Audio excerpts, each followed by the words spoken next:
मेवाडच्या वीर परंपरेत महाराणा सांगाच्या पराक्रम आणि साहसाची परंपरा त्यांचे नातू आणि उदयसिंग यांचे पुत्र महाराणा प्रताप यांनी पुढे नेली, ज्यांनी 1576 ते 1597 पर्यंत मेवाडवर राज्य केलं। मेवाडच्या हरवलेल्या वैभवाची पुनर्स्थापना करणाऱ्या महाराणा प्रतापांना मेवाडचे रक्षक, मेवाड केसरी, हळदी घाटीतील सिंह, पाथल, राणा किका, गज केसरी इत्यादी नावांनी संबोधलं जातं। महाराणा प्रताप हा मेवाडचा असा राजपूत योद्धा होता ज्याने कधीही मुघलांची गुलामगिरी स्वीकारली नाही। तुटपुंज सैन्य आणि कमी साधन सामग्री असूनही त्यांनी ना शत्रूपुढे आपली मान झुकवली ना त्यांना कधी शरण गेले। मेवाडच्या पवित्र भूमीला मुघलांच्या लूट आणि दहशतीपासून वाचवण्यासाठी महाराणा प्रताप यांनी आपली अद्वितीय वीरता आणि शौर्य दाखवले। आपल्या कुटुंबासोबत अरावलीच्या जंगलात असताना तेव्हा त्यांना कधी कंदापासून बनवलेल्या भाकरी तर कधी गवतही खावं लागलं। एवढी हलाखीची परिस्थिती असूनही त्यांनी आपला स्वाभिमान मुळीच कमी होऊ दिला नाही।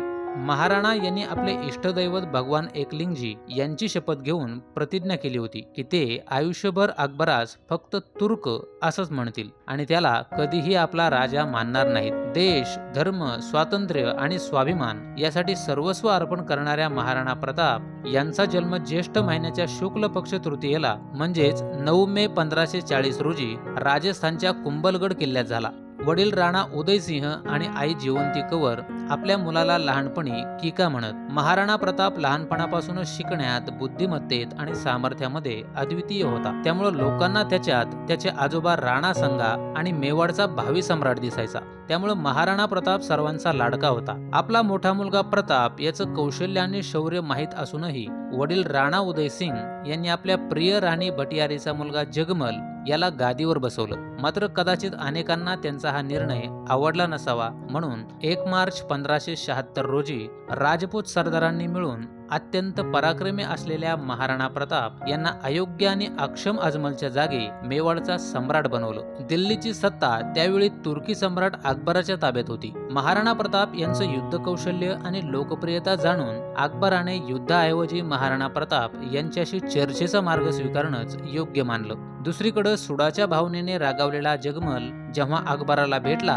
तेव्हा अकबराला आपल्या शत्रूचा सावत्र भाऊ गुप्तहेर म्हणून मिळाल्याने खूप आनंद झाला। अकबराने जहाजपूर आणि सिरोहीचं अर्धराज्य हे जगमलला जहांगीर म्हणून दिलं। 1583 मध्ये सिरोहीचा राजा सुलतान देवरा याने जगमलचा वध केला। पुढे महाराणा प्रताप यांच्याशी असलेल्या वैयक्तिक संघर्षामुळे त्यांचा दुसरा भाऊ शक्तिसिंग हा देशद्रोही आणि अकबराचा आवडता बनला। महाराणाची समजूत घालण्यासाठी अकबराने प्रथम जलाल खान, दुसऱ्यांदा मानसिंग, तिसऱ्यांदा भगवंत दास आणि चौथ्यांदा तोडरमल यांच्या नेतृत्वाखाली मेवाड दरबारात शिष्टमंडळे पाठवली, पण राणा आपल्या निर्णयावर ठाम राहिला। मानसिंग प्रचंड सैन्यासह डुंगरपूर आणि उदयपूरच्या दिशेने निघाला। डुंगरपूर राजवाड्याचे सैन्य मानसिंगाच्या सैन्यासमोर फारसा प्रतिकार करू शकले नाही। मानसिंगची आत्या जोधाबाई हिचा विवाह अकबराशी झाला होता। अशा परिस्थितीत मेवाडचा राजा महाराणा प्रताप यांना अकबराच्या बाजूने आणण्याचं आव्हान मानसिंगास समोर होतं, त्यामुळं तो उदयपूरला पोहोचला। पण नंतर जे अपेक्षित होतं तेच झालं। महाराणा प्रताप यांनी कोणत्याही प्रकारची वाटाघाटी करण्यास नकार दिला आणि घोषित केलं की मेवाडचं स्वातंत्र्य आणि सार्वभौमत्व सुरक्षित ठेवण्यासाठी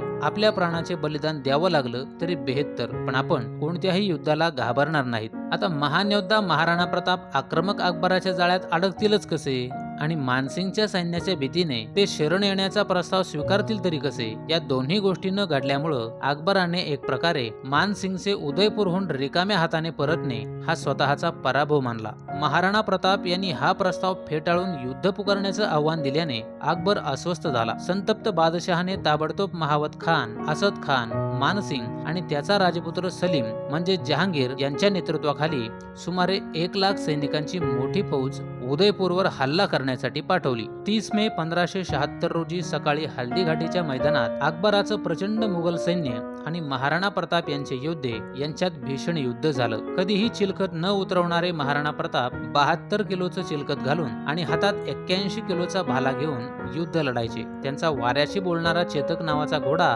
अद्वितीय होता आणि त्यांच्या वीरतेला, कौशल्याला 4 चान लावणारा होता। महाराणा हे एखाद्या भुकेल्या सिंहाप्रमाणे शत्रूच्या सैन्यावर वार करायचे. त्यांची विजेसारखी चमकणारी तलवार युद्धभूमीवर शत्रूला संपूनच म्यानात जायची. हळदी घाटीच्या युद्धात महाराणा प्रताप यांनी अंदाजे 20,000 राजपुतांसह मुघल सेनापती मानसिंगच्या 80,000 सैनिकांचा सामना केला. या युद्धात जहांगीरला पराभव पत्करावा लागला आणि तो रणांगणातून पळून गेला. अभूतपूर्व शौर्य आणि धैर्याने महाराणा प्रताप यांनी मुघल सैन्याचा पराभव केला आणि अकबराच्या शेकडो सैनिकांना ठार केलं. राजपुतांनी मुघलांशी शौर्याने मुकाबला केला, परंतु मैदानी तोफांनी आणि बंदुकांनी सज्ज असलेल्या प्रचंड शत्रू सैन्यासमोर त्यांचं संपूर्ण शौर्य निष्फळ ठरलं. रणांगणात उपस्थित असलेल्या 20,000 सैनिकांपैकी केवळ 8,000 सैनिकच रणांगणातून जिवंत सुटू शकले. अत्यंत बिकट परिस्थितीत असलेल्या महाराणा प्रताप यांच्या डोळ्यात बाण लागला. मग झाला सरदार मन्ना सिंग यांनी डोक्यावर मुकुट आणि छत्री घातली.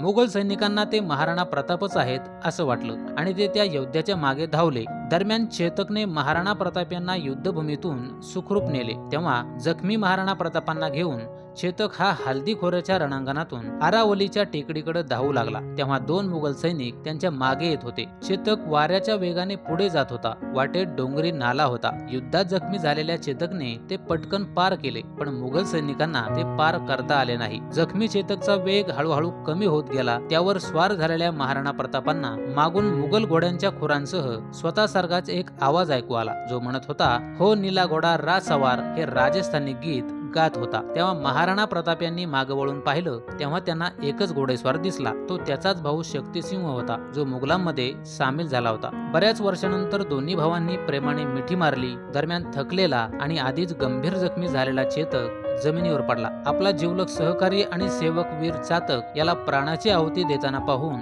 महाराणा प्रताप यांचे डोळे भरून आले. हल्दी घाटीच्या लढाईनंतर महाराणा प्रताप यांनी काही काळ डोंगर आणि जंगलामध्ये वेळ व्यतीत केला. तिथं राणी, राजकन्या आणि राजपुत्र यांना गवतापासून बनवलेली भाकरी खाण्याची आणि जंगलातल्या तळ्यांचं पाणी पिण्याची वेळ आली. परंतु या अडचणी आणि संकटांना न जुमानता मेवाडची भूमी मुघल आक्रमकांपासून वाचवण्यासाठी महाराणा प्रताप हे मेवाड स्वतंत्र होईपर्यंत राजवाडे सोडून जंगलातच राहतील या प्रतिज्ञेवर ठाम राहिले. एकदा अकबराने शिकारीच्या बहाण्याने आपल्या सैन्यासह महाराणा प्रतापावरती हल्ला केला, पण तरीही अजिंक्य योद्धा महाराणा प्रताप शरण गेले नाहीत. आरावलीच्या टेकड्यांमध्ये राहून त्यांनी छापामार किंवा गनिमी युद्ध पद्धतीद्वारे शत्रू सैन्याचा पराभव करण्याचं काम केलं. धर्म, धोरण, न्याय आणि करुणा या बाबतीत महाराणा प्रताप यांची बरोबरी करेल असं तेव्हा कोणीही नव्हतं. एकदा शाही सेनापती मिर्झा खानच्या सैन्याने शरणागती पत्करली, तेव्हा त्याच्याबरोबर मुस्लिम महिलाही होत्या, पण महाराणा प्रताप यांनी त्या सर्वांना सुरक्षितपणे